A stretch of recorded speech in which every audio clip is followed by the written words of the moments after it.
Good afternoon, everyone. This is TrackMan44. I don't know if y'all watch a gentleman named Old Sneelock from Old Sneelocks Workshop. He's always into old tools and everything, you know, and he's slow and methodical about his work. He's very tedious, does an excellent job, and always fixes everything that he ever works on. I don't think I've seen him fail yet. Very good gentleman. Just a good old guy. Well, he likes to go yard sailing and stopping and resale shops and everything. And so I'm actually putting this up for old Sneelock, you know. Hopefully he'll get a chance to watch this, maybe chime in a little bit. But my neighbor lady and her husband had operated a salvage yard for a number of years. Then the COVID hit here a while back, and it's been a bit of a struggle. And she's decided that it's really not her passion to continue anymore. So she's having a sale, and invited me to come up and take a look around. So I'll tell you what the deal is.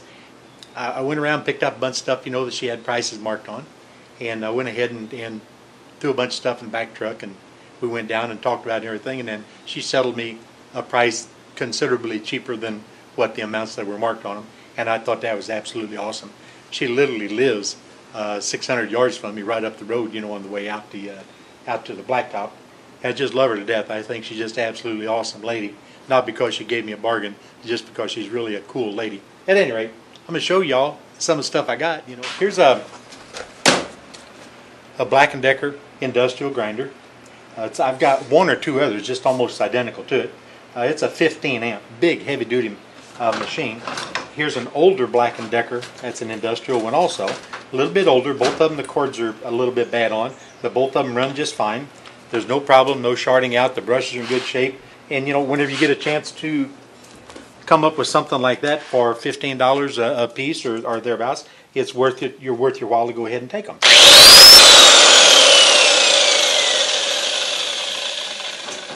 Just as smooth as can be, no problems with all and either one of them. Of course, these things, unless you totally abuse them, they'll last forever. I've had a couple of the ones that I've got. I've had them for 35 or 40 years or so.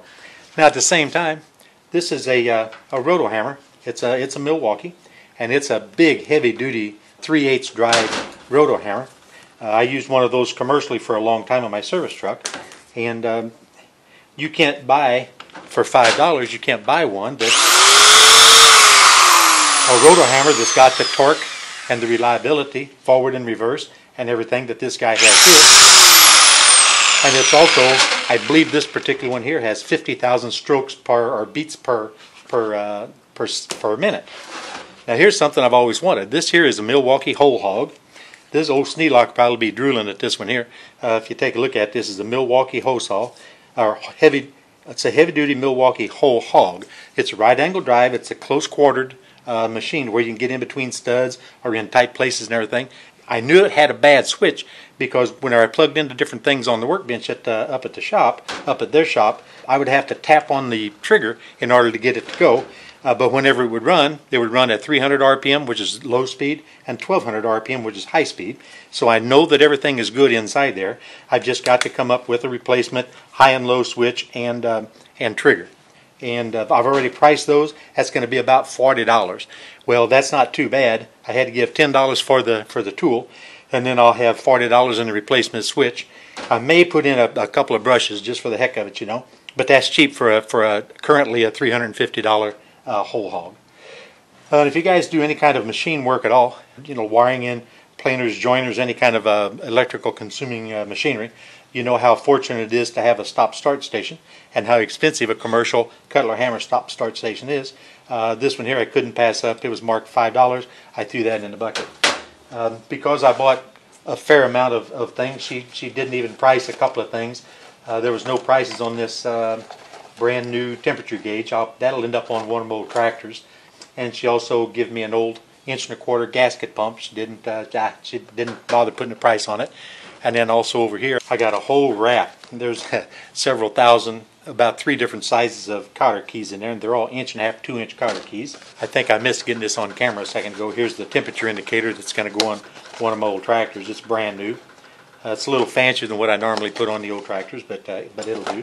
And I think I missed this 1¼ inch gasket punch. I've got a pretty close to a full set of this style of gasket punch, and they are absolutely phenomenal. I absolutely love them. And I bought a bunch of miscellaneous grinding discs. Well, along with that grinder she threw in a buffing wheel and some of these 9-inch grinding wheels there. So that's pretty cool. And then I give her $10 for I think for all the grinding wheels. But there's a concrete wheel, 14-inch, 2 metal 14-inch, and then also a 12-inch metal.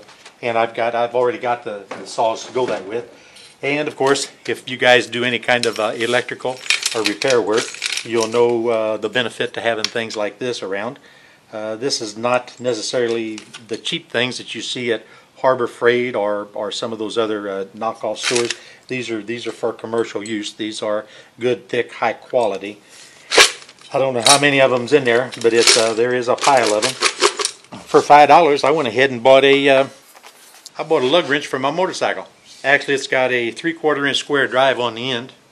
It's got a 3/4 inch square drive on this end, a male and a female. Then over here, it's going to have the 1 1/16, which is going to fit the lug nuts on my old Ford. Then this one here, I don't know what that is. It's probably 1 3/8 or so. I don't have anything that'll go on that, but it doesn't matter. You know, if I really need it, I'll cut that off and weld me another socket on. Actually, there's several more items I just did not show y'all. I got them already put away, you know, up to the front of the shed.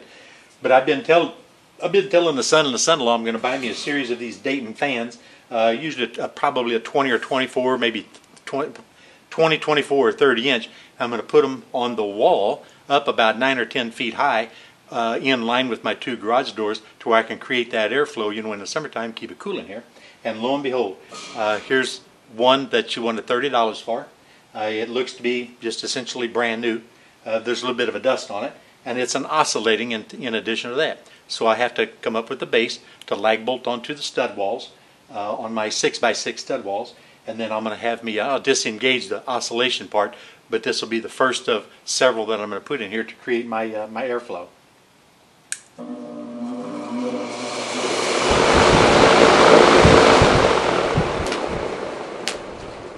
It's an efficient permanent split capacitor motor, 115 volt. That'll probably run for 30 years, you know, as long as you can drop it to oil in it every now and then.